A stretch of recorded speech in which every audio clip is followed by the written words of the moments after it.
Food. It built empires. It toppled kings. It changed everything. For as long as humans have walked the earth, food has decided who thrives and who falls. Give us bread! Long before modern science, before machines, there were the essentials. These foods were power. If you controlled them, you controlled everything. Today, we barely give them a second thought. A crust of bread, a sip of beer, a pinch of salt. But they once decided who lived and who starved. This is the foods that made us. Long before cities, long before kings, long before money, there was salt. To the first humans, salt was a mystery. Sharp, powerful, vital. Picture a prehistoric world. Hunters sweating on the plains, chasing game. Their bodies lost precious salt with every step. They watched animals drawn to mineral rocks and learned to follow them. Early humans saw deer or bison licking salt deposits. They copied them, and that likely saved their lives. Stronger keeps meat good. With salt, they could dry meat, cure fish, and travel farther. That was the first moment salt turned survival into expansion. Salted food let them cross new lands and feed more people south, giving them time to invent fire, tools, even language. We take this far, feed us on journey. From there, those humble crystals became the backbone of civilization. People learned to boil seawater, dig hidden lakes, scrape crusts from riverbeds. Salt meant food could last months, even years. It meant armies could march, kingdoms could grow. Salt turned communities into cities. It gave them security. And security gave them time to build everything else. It wasn't just a preservative, it was power.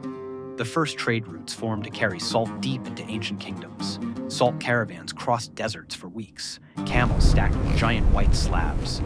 A camel could carry 300 pounds of salt. And those blocks were worth more than gold in parts of Africa. Tie them tight, no slabs lost. The Romans valued salt so much they built roads to guard its trade. They paid soldiers a salarium, an allowance for salt, which gave rise to our word salary. A man worth his salt was worth his pay. Earned every grain.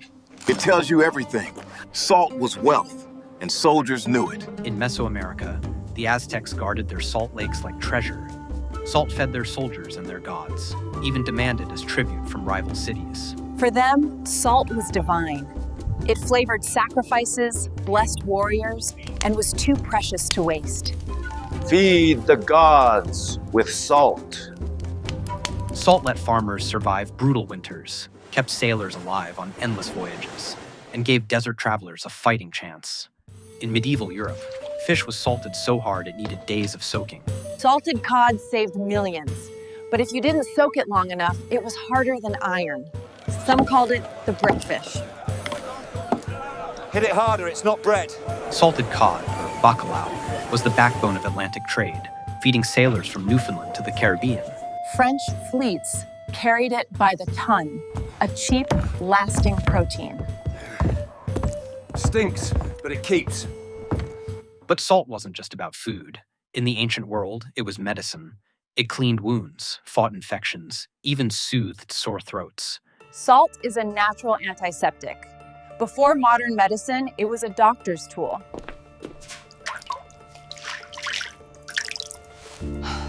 Hold still. This will clean it. Religion, too, saw salt as holy. In the Bible, salt sealed covenants. Kosher laws used salting boards to draw blood from meat, preserving both food and faith. Salt symbolized purity. Removing blood with salt was a commandment, a way to respect life. No blood left. Clean before God. Empires rose on salt, and sometimes they fell on it. The French crown's salt tax, the gabelle, became so hated it helped spark revolution. Smuggling was a death sentence, but people still risked it. No more salt taxes! In India, the British tried the same strategy, controlling salt to control the people. Gandhi's Salt March turned that upside down. He showed one handful of salt could break an empire. Then came steam, then railroads, then machines. salt went from a king's ransom to a kitchen staple. Industrial salt broke centuries of power. Anyone could buy a bag. Look at all this salt, more than a king ever dreamed. By the mid-20th century, refrigeration and global shipping finally ended salt's grip on power. It went from weapon to seasoning. Today, salt is a taste, but once it was survival, empire, medicine, and faith. Salt is the first global story. From caves to kings to your own table, every crystal is a monument to humanity's journey.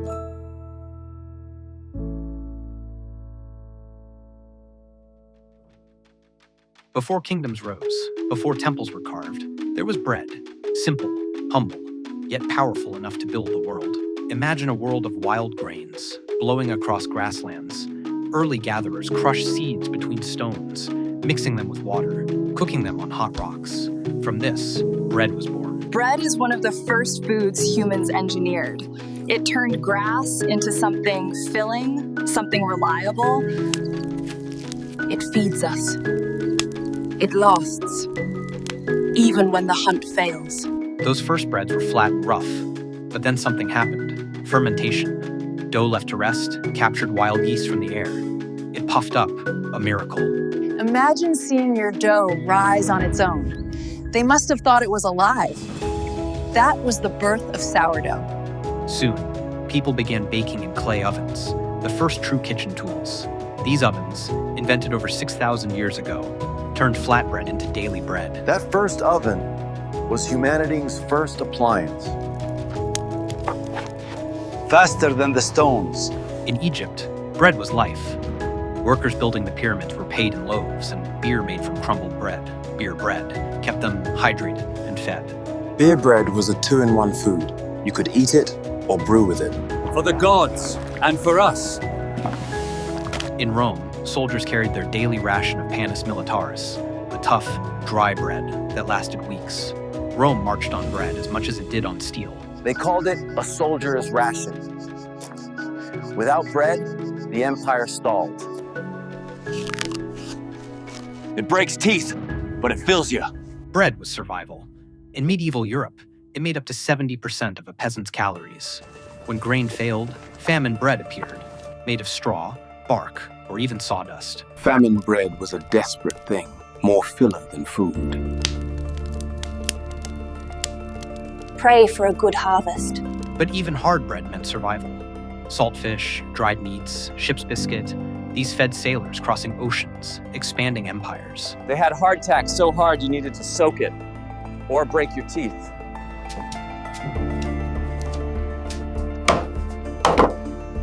It's still better than dying. Bread was more than survival. It was faith. Christians blessed bread as the body of Christ. Jewish challah symbolized joy and sustenance. In Ramadan, bread broke the fast. Bread was a covenant, a blessing. Shared with the world. Unleavened breads, like tortillas and matzah, still connect us to the earliest days. Simple, fast, and powerful. They're living fossils. Bread at its most honest. No yeast, no rise, still good. In the 17th and 18th centuries, bread became a symbol of pride and identity. White flour was prized. If you could afford white bread, you showed off. Finer bread, finer life. French baguettes, German rise, Middle Eastern flatbreads, every place had its bread. Bread also fueled revolutions. Hungry crowds demanded bread in the French Revolution. The Russian Revolution began with bread riots. Bread was freedom. If rulers took it away, people rose up. Give us bread! As sugar and colonial trade expanded, bread transformed. Enriched doughs, cakes, pastries rose from the same flour. A feast needed sweet bread. Sugar made bread a celebration. For weddings, for births. The Industrial Revolution mechanized bread. Steel mills, railways, yeast factories. They made bread cheap, soft, and uniform. Everyone got bread, but it lost its local soul. Everyone identical. After World War II, bread went global. Even in Japan, rice-based breads filled shortages after the war. Wheat was rare, so they adapted. Bread is flexible. It feels like a treat. Today, bread is reclaiming its roots. Ancient grains, local sourdoughs, rustic methods. The world wants real bread again. They want the flavor. They want the story. Every loaf tells history. From wild grains to Wonder Bread, from famine loaves to festive cakes, bread is the story of us, our hopes, our hungers, our shared humanity. Before coffee, before soda, before modern water filters, there was beer. It quenched thirst, built societies, and carried culture across the world. Beer is older than writing. In Mesopotamia, 6,000 years ago, people discovered that damp, sprouted grains could bubble and transform. The result? A sweet, nourishing drink, safer than water. Beer was an accident at first, but once they tasted it, they realized they'd discovered something powerful. It's alive. Egyptians took beer further. They brewed honey beers, paying pyramid workers in daily rations. Beer was health, pay, and religion all in one. Beer was a blessing. Pharaohs drank it. Workers depended on it. Priests offered it to the gods.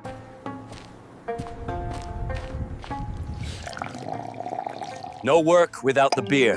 In Mesoamerica, salt lakes preserved foods, but beer-like drinks also emerged. Fermented corn, cacao, honey. They were thick, nutritious, and sacred. It wasn't exactly beer, but it played the same role. Safe, communal, ceremonial. To the ancestors. In Europe, beer evolved again. The Romans turned to beer when wine was scarce, sending rations to soldiers along the cold, damp frontiers. Beer kept troops going where vines couldn't grow. But the real scientific leap came from medieval monks. They perfected brewing as both a food and a source of monastery income, experimenting with herbs, grains, and hops. Monks saw beer as liquid bread, sustaining, safe, and holy. For the people and the Lord. Most medieval beer was what they called small beer, barely 1 or 2% alcohol. Even children drank it, because water alone was deadly. It wasn't until centuries later that humans understood heat could purify water. Until then, beer was the trusted drink. People didn't understand boiling water killed germs, but brewing did. Beer was the safe drink. Beer was vital for pilgrims crossing the Atlantic. Water spoiled, but beer kept. The Mayflower rationed beer carefully to survive the voyage. Beer was life on board. Not a luxury, a necessity. 1 mug per day, no more. In colonial taverns, beer built communities. These taverns became hotbeds of revolution, where rebels met to plot their freedom. Beer fueled ideas, liberty, independence, a new world. Tomorrow, we ride. As immigrants arrived in America, Germans, Poles, Czechs, they brought brewing traditions.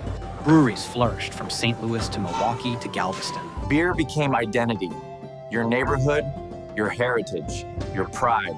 Tastes like the old country. As beer went global, it adapted to every continent.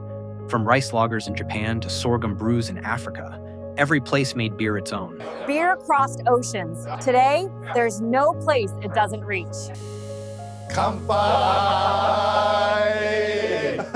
The Industrial Revolution changed beer again. Steam, glass bottles, refrigeration, beer went global. Beer lost its local flavor, but gained consistency. Suddenly, everyone could have a pint. Clean, cold, everywhere. But in the 20th century, beer faced its greatest threat. Prohibition. Breweries shuttered, people turned to bathtub gin, and beer's place in American life nearly vanished. Prohibition didn't just outlaw alcohol trace. It almost erased beer's identity in America. But when Prohibition ended, beer was reborn, and immigrants helped redefine it. By the 1970s, beer was more than a drink. It was an ad campaign, a social symbol. Miller Time, Budweiser Frogs, these campaigns turned beer into a lifestyle. Today, beer is brewed in every corner of the planet. From a farmhouse in Belgium to a beach bar in Bali, it is no longer survival, but celebration.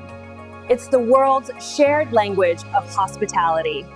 From pyramids to pilsners, from survival to celebration, beer still echoes our human journey. Every sip remembers the past. Beer, bread, and salt were never just food. They were survival. They were power. They were hope. They built cities, fed revolutions, and carried us through centuries. In a world where these essentials are only an arm's reach away, it's easy to forget they once sparked wars, lifted empires, and saved entire peoples. So the next time you break bread, raise a glass, or season your food, remember, you're tasting the story of humanity. And tomorrow, new foods will write the next chapter.